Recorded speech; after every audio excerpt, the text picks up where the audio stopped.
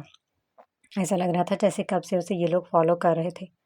وہ اپنی سوچوں میں گم تھی، ارد گرد سے بے خبر۔ آج اس کے ساتھ اس کے گارڈز بھی نہیں تھے۔ وہ آدمی جو اس کو دوسرے سائڈ کے مرر وال سے دیکھ رہا تھا وہ اٹھ کر چلا گیا۔ حمال کو یہاں پر بھی آج اچھا نہیں لگ رہا تھا، اس لیے اس نے اپنے چائے کو اٹھایا اور وہاں سے واپس جانے کے لیے اپنی گاڑی کی طرف چلی گئی جہاں پر اس نے اس کو پارک کیا تھا۔ اس نے اپنی گاڑی کو جہاں پر کھڑا کیا تھا اس جگہ پر تھوڑا سا کم تھا پارکنگ کا۔ وہاں پر پہنچ کر اس نے دیکھا کہ اس کی گاڑی نہیں ہے۔ اس نے اپنے ہاتھوں کو دیکھا، گاڑی کی چابی اس کے ہاتھ میں تھی۔ پھر کیسے اس کی گاڑی یہاں پر نہیں ہے؟ اگر کوئی لے بھی گیا ہے تو بائی فالٹ بغیر اس چابی کے۔ اس نے ارد گرد دیکھا مگر اس کو کچھ نہیں دکھایا دیا۔ کیفے کے سیکیورٹی روم میں پوچھنے کے لیے وہ واپس اندر کی طرف جانے لگی۔ ابھی وہ اندر جانے ہی لگی تھی کہ اچانک ایک سیاہ WM کار اس کے سامنے رک گئی۔ اچانک بریک لگنے کی وجہ سے ٹائرز اور روڈ کی مزاحمت سنائی دینے لگی۔ گاڑی کے رکنے سے وہ 2 قدم پیچھے ہٹی۔ اس کے بال اس کے چہرے پر بکھر گئے۔ اس نے دیکھنے کی کوشش کی مگر گاڑی کے شیشے سیاہ تھے، باہر سے کچھ دکھائی نہیں دے رہا تھا۔ اندر کی طرف ایک شیشہ نیچے گرا گیا۔ اندر ایک اور سیاہی کا مہاراج بیٹھا تھا، بلیک سن گلاسز، آنکھوں پر چڑھائے فل بلیک 3 پیس سوٹ پہنے اس کو دیکھ رہا تھا۔ لگتا ہے آپ اپنی کار کو دیکھ رہی ہیں۔ وہ اپنے گلاسز کو آنکھوں سے ہٹانے لگا۔ اسے پہچان گئی تھی۔ آپ یہاں پر کیا کر رہے ہیں؟ وہ منہ ہوئے کہنے لگی اور دوسری طرف چہرہ موڑ لیا۔ اس نے ایک تفصیلی نظر سے اس کو دیکھا۔ اس نے شارٹ فراک کے ساتھ ٹائٹ جینز کو پہن رکھا تھا۔ اس کے بال جو پونی میں پیچھے مکی تھے اس کے کمر پر لوز ہونے کی وجہ سے ادھر ادھر نکلے تھے اور بار بار اس کے چہرے پر آ رہے تھے۔ آپ کو باہر اس طرح نہیں آنا چاہیے، وہ بھی جب آپ کا کوئی اس طرح کیس چل رہا ہو۔ وہ گاڑی سے اتر کر اس کے سامنے کھڑا ہو گیا۔ آپ مجھے دھمکا رہے ہیں؟ اس کی آنکھوں میں دیکھ کر وہ پوچھ رہی تھی جیسے کہ یہ بات تو میرے لیے عام ہو گئی ہے۔ تم جو بھی سمجھو، ویسے بھی آپ کے پاس دماغ تو ہوگا۔ وہ اس کا مذاق اڑا رہا تھا۔ میرا بالکل بھی دماغ نہیں ہوتا مسٹر، جب آپ جیسے لوگوں سے بات کرتی ہوں میں، اس لیے بہتر ہے مجھ سے دور رہیں، پھر سے میرے سامنے آنے کی کوشش نہ کریں۔ وہ وہاں سے جانے لگی تھی۔ تمہیں اپنی کار نہیں چاہیے؟ پیچھے سے وہ اس کو آواز دیتے ہوئے کہنے لگا۔ حمائل کے رواں قدم رک گئے تھے۔ اس نے پیچھے دیکھا۔ وہ سمجھ گئی تھی کہ یہ اس نے کیا۔ ویسے مجھے نہیں لگتا تھا کہ تم بھی اپنے دادا کی طرح پورے کے پورے ایڈیٹ ہو۔ وہ اس کی چیف لینگویج پر مسکرانے لگا۔ پٹاخہ تو منٹ پر رنگ بدل رہی ہے، اس نے دل میں کہا۔ آپ مجھے میری کار واپس کریں گے یا یہیں پر ہی دانت نکالتے رہیں گے؟ اس کا مسکرانا اس کو اچھا نہیں لگا تھا۔ میں آپ کو بیوقوف لگتا ہوں کیا؟ کیسے تمہیں کار واپس کروں اور اپنے لینگویج کو تھوڑا سموتھ کرو؟ کہیں سے نہیں لگتی ہو کہ ایک ایڈوکیٹ ہو تم۔ آپ کا بھی کوئی حق نہیں ہے کہ تم مجھے تم کہہ کر پکارو، مائنڈ اٹ۔ وہ انگلی اٹھائے ایک ایک لفظ اس کی آنکھوں میں دیکھ کر کہہ رہی تھی۔ ہو گیا تمہارا؟ اس پر اس کا تو کوئی بھی اثر نہیں ہو رہا تھا۔ اب پھر سے تم کہہ رہے ہیں، سمجھ نہیں آتا آپ کو؟ وہ چہرے سے اپنے بال ہٹانے لگی جو بار بار بات کرنے سے اس کی آنکھوں اور گالوں پر آ رہے تھے۔ میں تم سے بھی 2 قدم ٹیڑھا ہوں، بہتر ہوگا کہ مجھ سے سیدھی رہو ورنہ تم اپنے لیے ایبسٹیکلز کریٹ کرو گی۔ وہ اس کے قریب ہو کر کہنے لگا۔ اس کے الفاظوں کی طرح اس کی آنکھیں بھی اس بار اسے وارن کر رہی تھیں۔ میری گاڑی واپس کر دو۔ وہ ایک ایک لفظ وقفے وقفے سے لکھ رہی تھی جیسے اس کی باتیں ہضم کرنے کی کوشش کر رہی تھی۔ اندر چلو۔ وہ اس کو آرڈر دے کر کیفے میں چلا گیا۔ حمائل ہاتھ کی مٹھی بنائے اپنا سارا زور اس پر نکال دیا اور اس کے پیچھے پیچھے چلنے لگی۔ وہ ایک چیئر پر ٹیبل کے سامنے بیٹھ گیا۔ حمائل ٹیبل کی دوسری سائڈ پر کھڑی ہو گئی۔ وہ ایک آئی برو اچکانے لگا جیسے کہ کیا تم میرے سامنے کھڑی رہنا چاہتی ہو؟ ان کی باتیں اس کی ایکسپریشنز اور آنکھوں سے ہو رہی تھیں۔ حمائل نے اپنی بند مٹھیوں کو آہستہ سے کھولا، ایک لمبی سانس لے کر سامنے والی چیئر پر اس کے ساتھ بیٹھ گئی۔ آریان ویٹر کو چائے کا آرڈر دینے لگا۔ وہ اس کو دیکھ رہا تھا اور دوسری سائڈ پر وہ دیکھ رہی تھی۔ مزید کوئی بھی بات نہیں کرنا چاہتی تھی۔ ہر بات کا الٹا جواب دینا تو آریان سے بہتر کوئی نہیں کر سکتا تھا۔ وہ اس کی نظروں کی تپش خود پر محسوس کر رہی تھی، لیکن وہ جان بوجھ کر انجان بن رہی تھی۔ جب اور اگنور اس سے نہیں ہوا تو اس نے اس کو دیکھا۔ وہ آنکھوں سے اسے اسکین کرنے کی کوشش کر رہا تھا۔ دونوں کی نظریں ٹکرائیں۔ دونوں خاموش تھے۔ دونوں ایک جیسے ہی تھے۔ جس طرح پازیٹیو اور نیگیٹیو چارج ایک دوسرے کو ریفیل کرتا ہے، بالکل اسی طرح یہ دونوں بھی ایک جیسے تھے۔ شاید مختلف کچھ تھا ان میں، لیکن کیا ابھی تک سامنے نہیں آیا تھا۔ تمہارا سرپرائز اچھا تھا۔ وہ اپنے چائے کا کپ اٹھائی، چسکی لے کر اس سے کہنے لگا۔ آریان نے بات کرنے کا آغاز شروع کیا تھا۔ ویٹر نے دونوں کے سامنے اپنی اپنی چائے کا کپ رکھ دیا تھا۔ حمائل اس کی بات پر ہنسنے لگی۔ مجھے تو بالکل بھی اچھی نہیں لگی۔ ویسے مجھے ابھی پتہ چلا کہ آپ کی اتنی بری ٹیسٹ ہے۔ اس کا مطلب ہے کہ تم خود کو برا کہہ رہی ہو، یعنی کہ تم بھی اس خاندان کا ہو، پھر اپنے بریسلیٹ کے خاندان کا ہو۔ وہ اپنے بریسلیٹ کے موتیوں کو گھمانے لگا۔ آپ ایسا سمجھ لیں۔ ویسے بھی مجھے خود کو اچھا کہلوانے کا شوق نہیں ہے۔ آپ کو پتہ ہے مجھے چیس گیم میں کوئن نہیں، ہارس اچھا لگتا ہے۔ چیس بورڈ پر شاید آپ کو سمجھ آیا ہوگا۔ وہ اس کے ساتھ بات کرنے میں انٹرسٹ لینے لگی۔ مائی ڈیئر کزن صاحبہ، تمہارے اور تمہارے نانا جان کے پسند ناپسند ایک دوسرے سے کافی مل رہے ہیں۔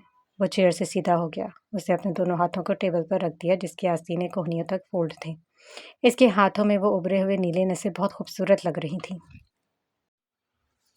بلیک اور وائٹ کبھی ایک نہیں ہو سکتے۔ وہ اپنے عثمان کا فرق ایک جملے میں واضح کر گئی۔ وہ بہت بڑی بات کہہ گئی تھی جس کا اندازہ اسے خود بھی نہیں تھا۔ اس کا یہ ایک سٹیٹمنٹ اس کے شخصیت کو پرکھنے کے لیے کافی تھا۔ بلیک اور وائٹ کے ملنے سے گرے تو بن سکتا ہے۔ اس کے پہنے والی بات نے اسے لاجواب کر دیا تھا، مگر کچھ دیر بعد وہ بول پڑا۔ وہ متاثر کن نظروں سے اسے دیکھ رہا تھا۔ آریان اس کو مزید جاننا چاہتا تھا۔ زندگی میں پہلی بار وہ کسی لڑکی کے لیے اتنا سوچ رہا تھا۔ تو پھر آپ مجھے گرے ہی سمجھے، کیونکہ مجھے مکمل طور پر تو وائٹ نہیں ہوں، اور میرے نانا جیسے لوگوں کے لیے تو میں فرشتہ ہرگز نہیں ہوں۔ وہ تھوڑی دیر کے لیے رک گئی۔ آپ نے کہا تھا نا مجھے اکیلے نہیں نکلنا چاہیے تھا۔ مجھے ہر جگہ اکیلا رہنا اچھا لگتا ہے۔ اپنے ارد گرد باؤنڈریز آپ خود سلیکٹ کرتے ہیں جیسے آپ اکیلے ہوتے ہیں، چاہے اس کے اندر ہو یا پھر آگ ہو، ہوا ہو، پانی ہو، یا پھر ان سب کا مکسچر۔ ہمارے تو بظاہر اس کے سوالوں کا جواب دے رہی تھی، مگر اس کی ہر بات میں بہت میچورٹی، ڈیفینس اور اعتماد کا ایک عنصر جھلک رہا تھا، اور یہی بات تو آریان جاننا چاہتا تھا کہ اس کی مینٹالٹی کو سمجھنا چاہتا تھا۔ دنیا جہان کی لڑکیوں میں سے اس کو صرف حمائل اٹریکٹیو لگی تھی، ورنہ اور کون جرأت کر سکتا ہے کہ وہ اس کے سامنے اس کی انسلٹ کرے یا اپنے رف لینگویج یوز کرے۔ اس نے اپنے بزنس جرنی میں ایک سے بڑھ کر ایک لڑکی دیکھی تھی، مگر اس میں وہ سب نہیں تھا جو آج وہ اس لڑکی میں دیکھ رہا تھا۔ وہ نہ صرف دیکھ رہا تھا بلکہ اس کو سننا چاہتا تھا۔ تمہارا مائنڈ سیٹ اچھا ہے، وہ اس کی تعریف کر رہا تھا۔ حمائل ایک خود پرست تعریف میں کنجوس اور ایک بگڑے ٹیڑھے شخص سے اپنی تعریف سن رہی تھی، مگر اس کو کیا تھا؟ مجھے آپ کی کمنٹ نہیں چاہیے۔ وہ سچ میں فرشتہ نہیں تھی۔ وہ کم از کم آریان جیسے لوگوں کے سامنے تو گرنے والی نہیں تھی کہ اپنی تعریف پر پگھل جائے۔ حمائل، مجھے تمہارے سائنس چاہیے۔ وہ سیدھا پوائنٹ پر آ گیا تھا۔ ان دو ملاقاتوں میں پہلی بار اس نے اس کا نام لیا تھا۔ مجھے مجبور مت کرو کہ میں تمہارے خلاف اپنے پاور کا یوز کروں، ورنہ میرے لیے مشکل نہیں ہے۔ وہ اس کو سمجھا رہا تھا، مگر بات تو تب ہوتی جب وہ بھی اس بات کو سمجھ لیتی۔ آپ کریں اپنے فیورز کا یوز، مجھے فرق نہیں پڑتا۔ وہ پھر اس کی آنکھوں میں دیکھ کر اسے چیلنج کر رہی تھی۔ اس کے بولنے سے پہلے وہ اپنا سنا چکی تھی۔ اس کی کوئی بھی بات اس کے دماغ میں گھس نہیں رہی تھی۔ پہلی بار آریان کسی کو اتنے آرام سے سمجھا رہا تھا، ورنہ وہ تو طوفان تھا۔ لوگوں کے سامنے دو آپشنز رکھتا تھا۔ وہ دو آپشنز ایسے ہوتے تھے جیسے کہ آپ درمیان میں کھڑے ہوں اور آپ کے آگے کھائی ہو اور پیچھے آگ ہو۔ تمہارے کیس کے بہت امپورٹنٹ فائلز تمہاری کار میں موجود ہیں، جس میں بہت سارے ٹپس ایسے ہیں کہ اگر میں نے دادا کو دیے تو تم جانتی ہو کہ کیا ہوگا۔ اس کو یاد آیا کل شام واپس آفس میں دیر سے آنے کی وجہ سے کچھ اہم فائلز کار میں ہی چھوڑ گئی تھی۔ اتنا تو مجھے بھی پتا ہے کہ یہ آپ خود بھی کر سکتے ہیں، بائی ہائرنگ اینی لائر۔ تو پھر مجھ سے کیوں کروانا چاہتے ہیں؟ ایک آدمی نے کچھ کاغذات کو وہاں پر لایا تھا۔ وہ شخص جیسے ہی آیا ویسے ہی چلا گیا۔ آریان نے پیپرز حمائل کے آگے کر دیے تھے۔ آریان نے اس کے سوال کا جواب دینا ضروری نہیں سمجھا تھا۔ حمائل نے پیپرز کو ایک نظر دیکھا۔ یہ بھی اسی طرح کا پیپر تھا جس روز اس نے آفس میں پھاڑا تھا۔ اس نے ایک نظر آریان کو دیکھا اور خاموشی سے مسکرایا۔ اس کی اسمائل اچھی تھی۔ یہ تو اس دن اسے پتہ چل گیا تھا، مگر آج کی اسمائل کچھ زیادہ ہی سائلنٹ الارم تھی۔ مزید کچھ بحث کیے بغیر وہ سائن کرنے لگی تھی۔ دوبارہ سے پین کو کیپ پہنائے اور وہ پیپر آریان کے سامنے کرنے لگی۔ آپ کا کام ہو گیا؟ میری گاڑی اب مجھے مل سکتی ہے؟ وہ سمجھ نہیں پا رہا تھا کہ اتنا جلدی اتنا بیہیویئر کیسے اپنا چینج کر سکتا ہے۔ مسٹر آریان، آپ سے کہہ رہی ہوں، مجھے تاڑنا بند کریں آپ۔ وہ اس کے سامنے ہاتھ ہلانے لگی۔ وہ اس کی حرکتوں میں گم ہو گیا تھا جو ابھی کر رہی تھی۔ اس طرح بات کرنا تو اسے سمجھ میں آ ہی نہیں رہا تھا۔ اس کا انداز بالکل بدل گیا تھا۔ تمہاری گاڑی باہر کھڑی ہے، وہ کھڑے ہوئے اس سے کہنے لگا۔ ویل تھینکس، ابھی کے لیے میں جا رہی ہوں۔ وہ اپنے موبائل کو ٹیبل سے اٹھائے باہر کی طرف جانے لگی۔ کچھ تو غلط ہو رہا تھا، مگر کیا؟ وہ بھی اس کو دیکھ رہا تھا۔ اس کو ایسے خاموش نظروں سے خود کو تکتے ہوئے وہ واپس رک گئی۔ مسٹر کزن، ایک بات یاد رکھیں، جو میں چیز نہیں کرنا چاہوں وہ مجھ سے کوئی نہیں کر سکتا۔ اور اس کے لبوں پر وہی اسمائل تھی، مگر وہ اتنا سرد تھی کہ اس پر یقین کرنا مشکل ہو رہا تھا۔ وہ جو ابھی کہہ رہی تھی وہ سچ تھا یا پھر کچھ دیر پہلے جو جس طرح بات کر رہی تھی وہ دھوکہ تھا۔ کبھی خوابوں کی شہزادی، کبھی جلتی آگ کا شعلہ، کبھی میٹھی باتوں کا دریا، کبھی زہر میں ڈوبا جملہ۔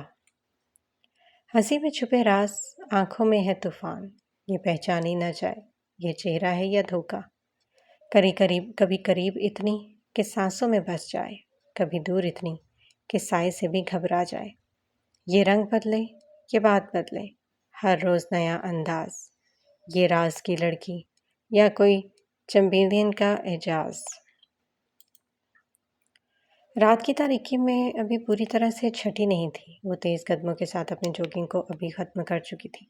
اس نے ابھی اپنے گھر کے دروازے پر قدم رکھ دیا تھا۔ تیار ہونے کے لیے وہ اپنے کمرے میں چلی گئی۔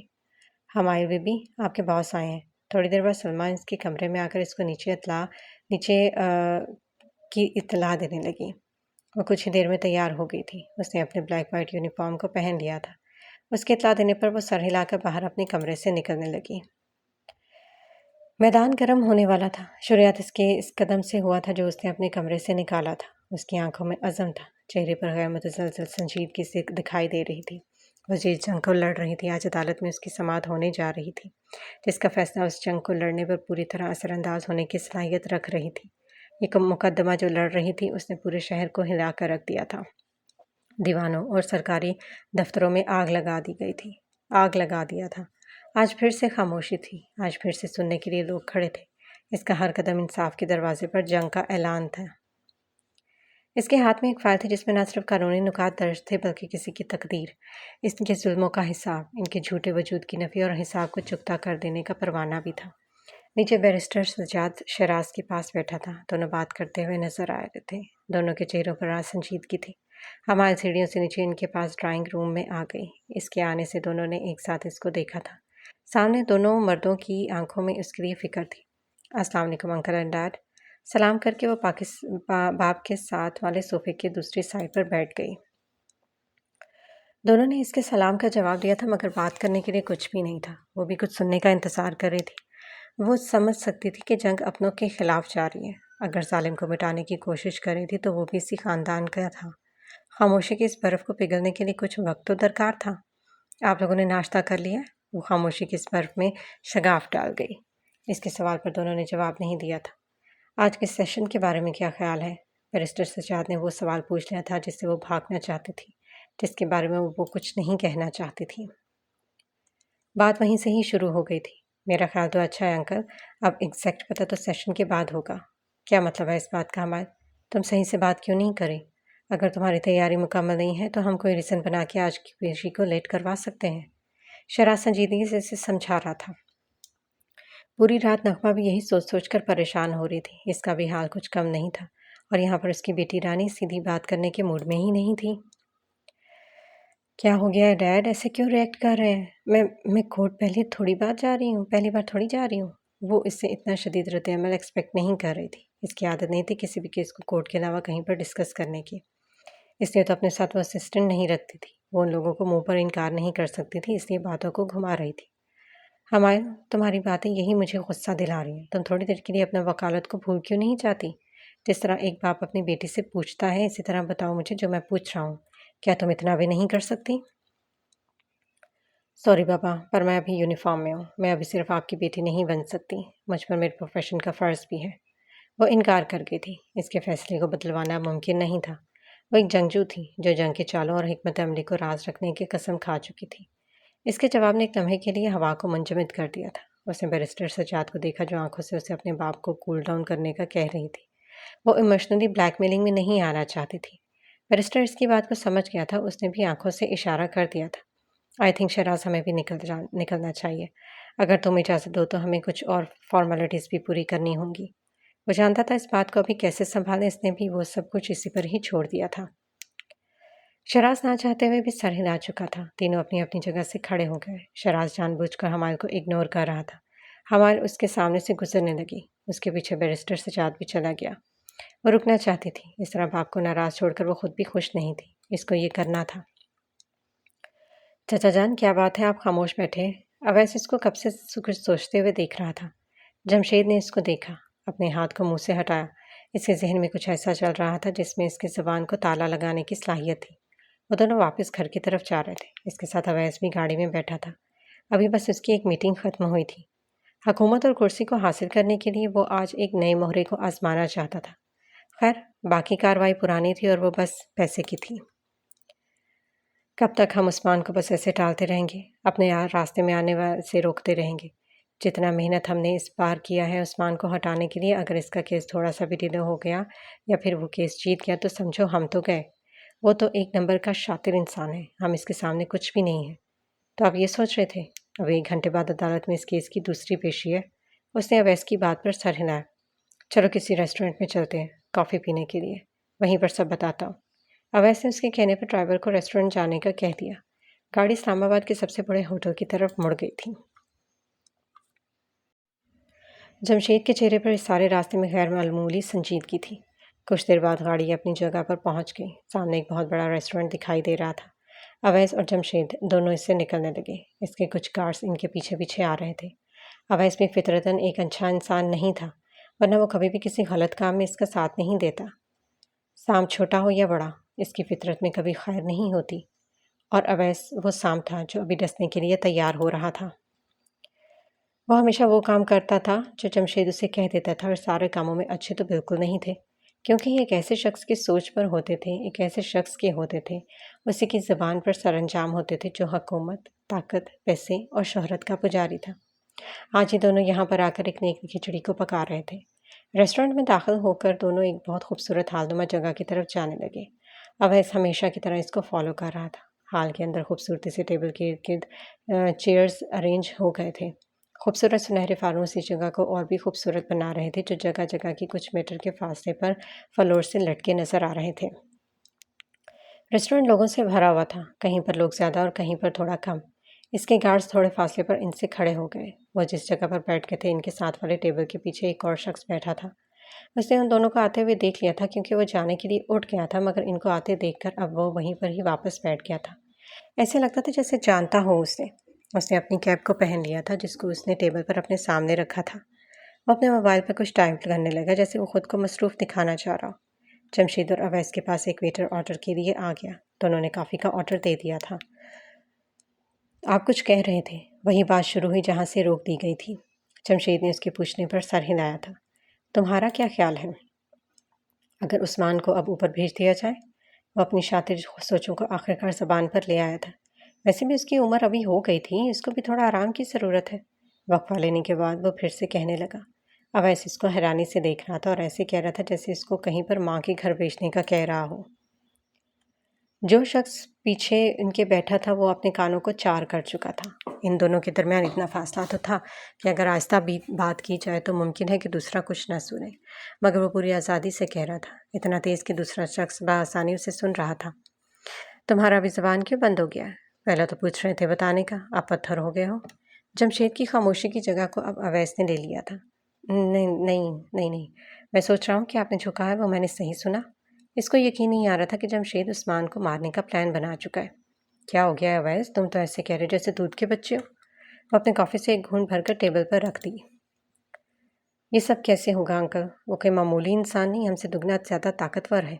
وہ سب کچھ پہلے سے جانتا تھا، اس لیے اس کی بات پر کوئی ریئیکشن نہیں دیا اس نے۔ تم جانتے ہو اویس، اگر وہ بادشاہ ہے تو اپنے مہروں کے بغیر بے سہارا ہے، اور وہ جس حالات میں ابھی ہے اس کے ساتھ اس کی مہریں نہیں ہیں۔ اور اس کا بیٹا بھول گئے ہیں کیا؟ نعمان ارسلان، وہ بھی اس سے کم نہیں ہے۔